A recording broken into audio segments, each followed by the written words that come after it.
next thing that the next thing that the he bumped into the person at the store, whatever it was, it might have been Tandy or something, wherever he was going, but he bumped into them the next day. He goes, I had just a wonderful experience with you yesterday. You uplifted the rest of my day. What was it that you bought? And he talked about that just being a normal experience for him, but he brought with him the joy, the love, the things that we're talking about at Christmas. He carried those and held them high all the time.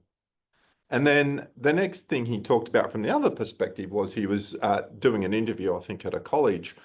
And I think it was a headmaster or someone high up that he was talking to. And when he sat back in the car, he said the same thing. He said, wow, I feel really uplifted by that conversation. It was a feeling that was in him. And then he talked about the fact that the next day when he met with him, this person was a meditator and a yogi and had all these kind of things.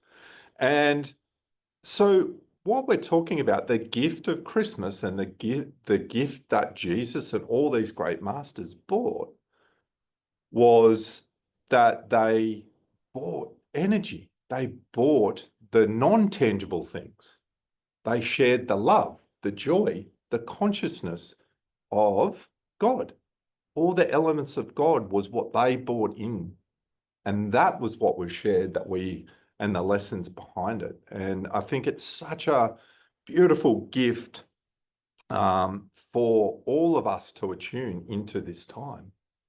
Yes, we can read. Yes, we can do all these things, but it's that attunement. It's that going upstream, putting the energy in, because the minute we stop, it's easy to float back down. It's so easy to switch off and float back down. And then we start this cycle again. So it's such a powerful thing. One of the things that's really helpful, and it was, and this is just a practical thing because we often talk about practical things. Our beautiful daughter, Arati, is on some different medications for different things, but one of them is to suppress an appetite. And if you've seen Arati, it's a side effect. It's a side effect of the medicine. And we, again, speak to specialists and talk to them, and they talk about routine and these kind of things. Well, the other day, we're a bit out of routine, and we were a bit later and we sat down for afternoon tea. And when we'd finished, Archie said, oh, what about my bar that I have? And we said, oh, well, we're going out for dinner. I said, oh, no, she'd already had something different. And I said, oh, are you still hungry? And she said, oh, no.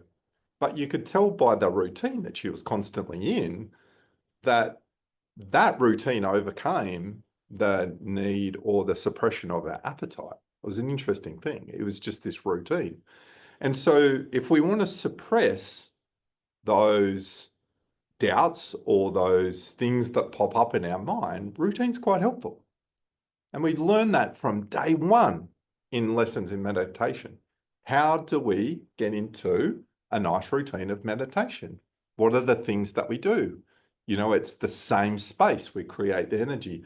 We try and do it at the same time, whether it's the same physical time or whether it's the same time frame, you know, whether it's 10 minutes before I get home, I sit in the car or whatever it is.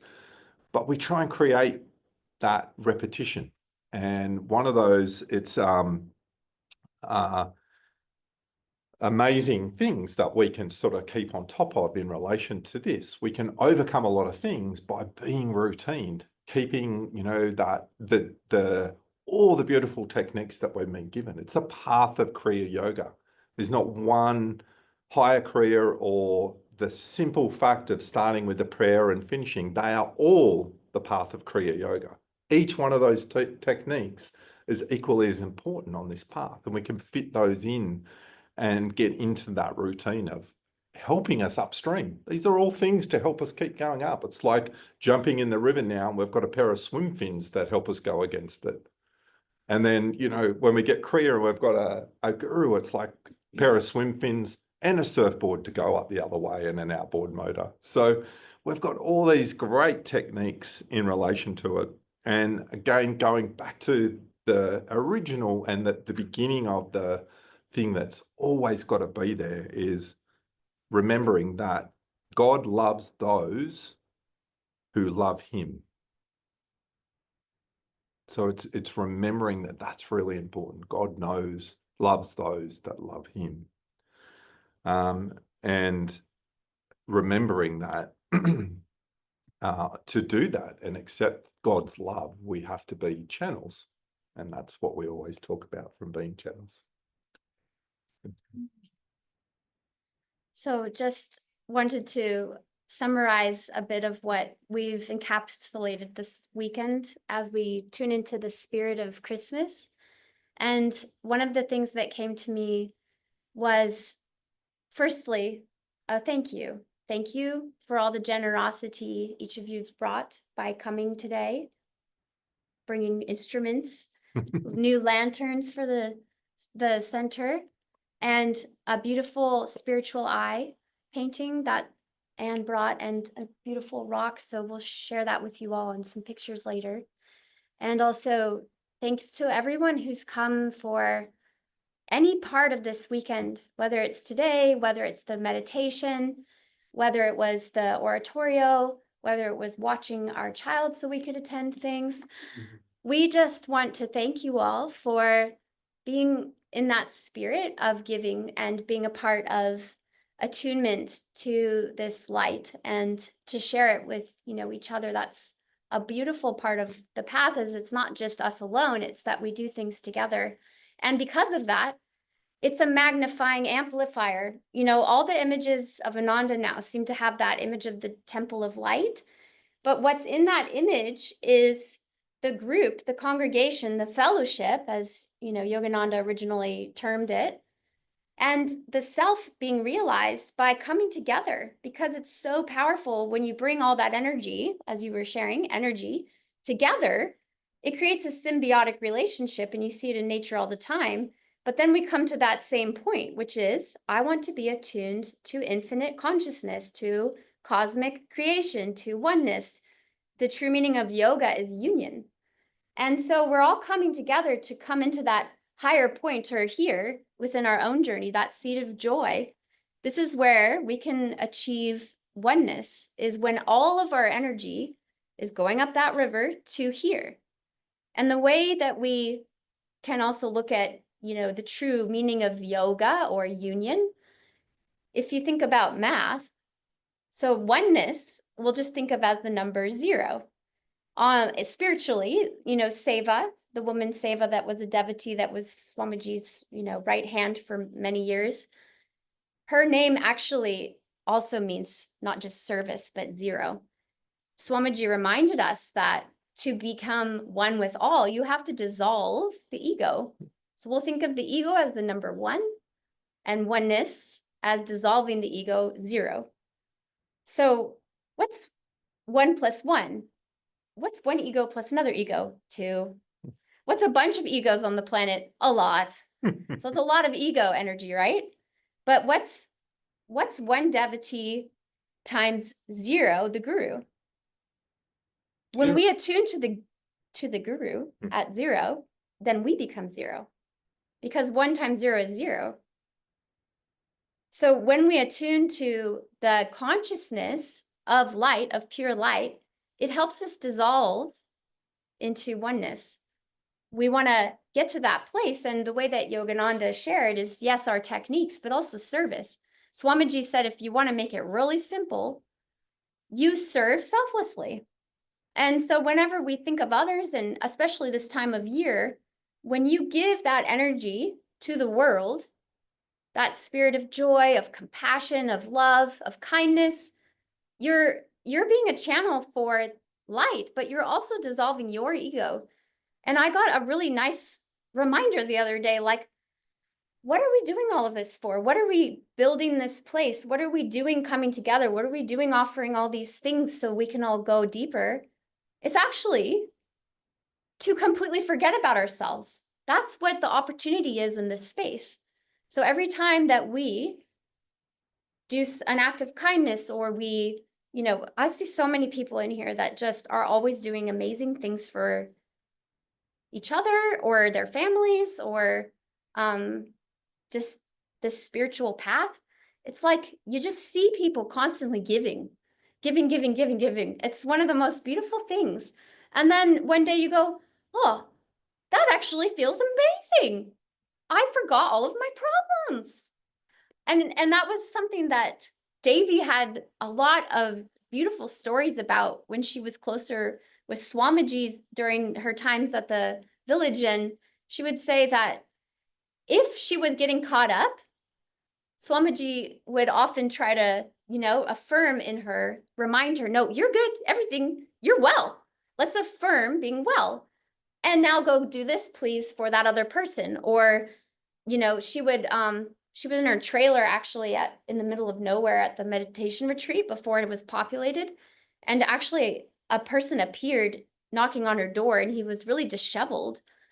And he came in, and Devi didn't know what to do, but she just was praying to God and said, Master, you be with me. You help me help this person. He's obviously in need. And so he said, I'm hungry. She said, oh, okay. She got him some food. He said, I'm thirsty. She said, okay. Gave him some water. And then he was like, I'm cold. And then she said, okay, I'm going to give him some blankets. And then he's like, all right, bye. And he left. And then she just was like, okay. And she went to the the book she'd been reading before this man had appeared. And she opened up to that passage.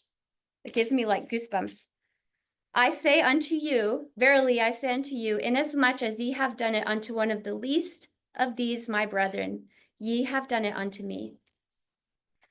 And she realized that that was God speaking to her, that we are serving God and we are dissolving that ego that keeps us in suffering away from God's bliss.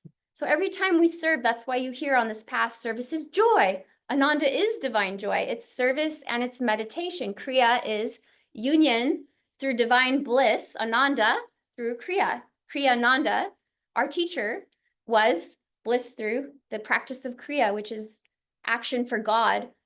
But that can be meditation or serving selflessly. So we want to do that so we can get our mathematics back to zero and be one with all through our own dissolving into spirit. So thank you. Thank you, beautiful souls. We'll share a few pieces of music now. Just take a moment to listen and go deep into this spirit.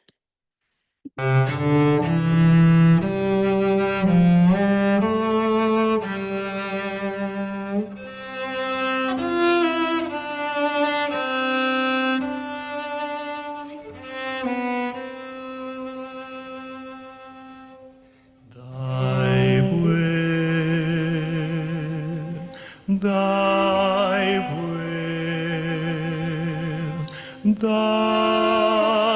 will be done.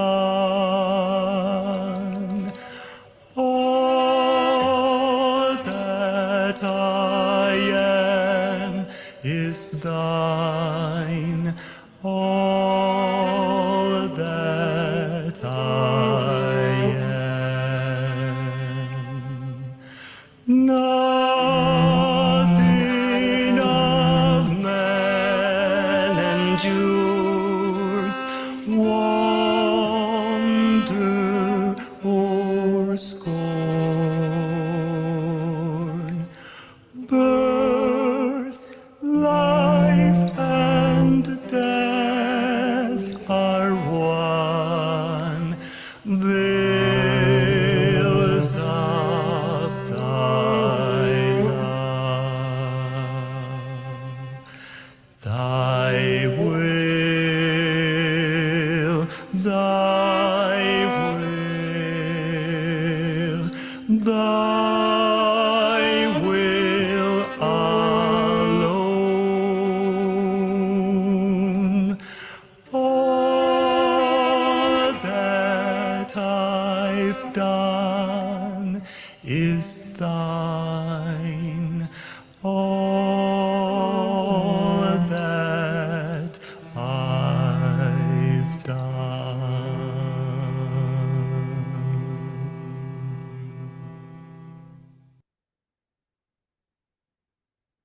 Thank you, beautiful souls.